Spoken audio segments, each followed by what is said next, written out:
Let me set the scene. You get a call. A loved one is in the hospital. They've had a medical emergency. They're in ICU, and the doctors ask you, do you have their medical directive or do you know their wishes? And your answer is no. You scramble through paperwork, you check emails, you make calls. No one knows anything and no one knows where anything is. Critical medical decisions need to be made. You're up against the clock and now you're stressed and scared. Most people don't think about these things until it's too late. But setting up just a few key documents now can prevent stress, confusion, and major issues later. Today, I'm walking you through a few essential documents and a few everyday considerations so you and your loved ones are prepared.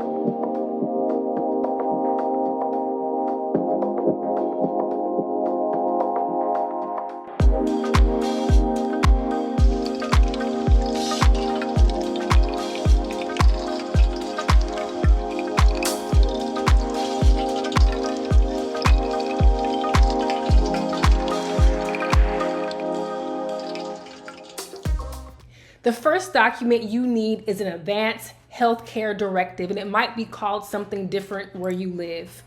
But this includes a living will, which outlines your medical wishes, and a medical power of attorney, which gives someone the legal authority to make medical decisions if you can't.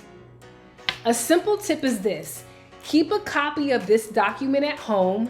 Give one to the person making the decisions and share it with your doctor. Next, a durable power of attorney. This document lets someone handle your finances if you can't. That means they can pay your bills, manage your bank accounts, and handle financial decisions on your behalf when you can't. So pick someone responsible, someone you trust, and make sure they know where to find this document. You do not want to have it locked up in a safe or locked up in file cabinets. It needs to be easily accessible. Next, a will and trust. A will states who gets your belongings when you die, and a trust can make it easier for certain assets to transfer, and it may help your family avoid legal delays. But even if you don't have major assets, having a will in place at the bare minimum can prevent confusion and ensure your wishes are clear. If you have questions about which option is best for you or you need help setting one up, I'd recommend consulting a legal professional.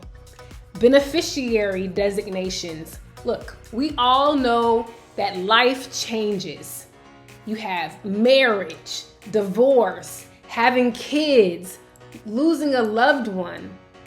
Many of our financial accounts, like our retirement funds and life insurance, have named beneficiaries. And if that information is outdated, the wrong person could end up with those assets. A quick fix: review and update your beneficiaries every year, especially after major life changes. Now, there are a few everyday things to think about as well. So for example, does someone you trust have access to your passwords? Or are your passwords written down somewhere? Passwords for your phone, your email, bills, and social media accounts. What about your pets? Do they have medical records, a vet, special food preferences? Where does a person find those things if they need to get a hold of them? Do you have a storage unit? Where are the keys or passcodes? If you live alone, who has access to your home, and are your keys labeled? Are security codes for your home, are service providers documented? Are those things available? And finally, Do you have a list of people who should be contacted if something happens to you? These may seem like small details or things that you really shouldn't have to concern yourself with, but they can make a huge difference. I know it sounds like a lot, or it may sound like a lot, and it may feel a little overwhelming, but I personally know the peace that planning brings. So here's my challenge for you. Take one step today, pick one document or task, and start the process.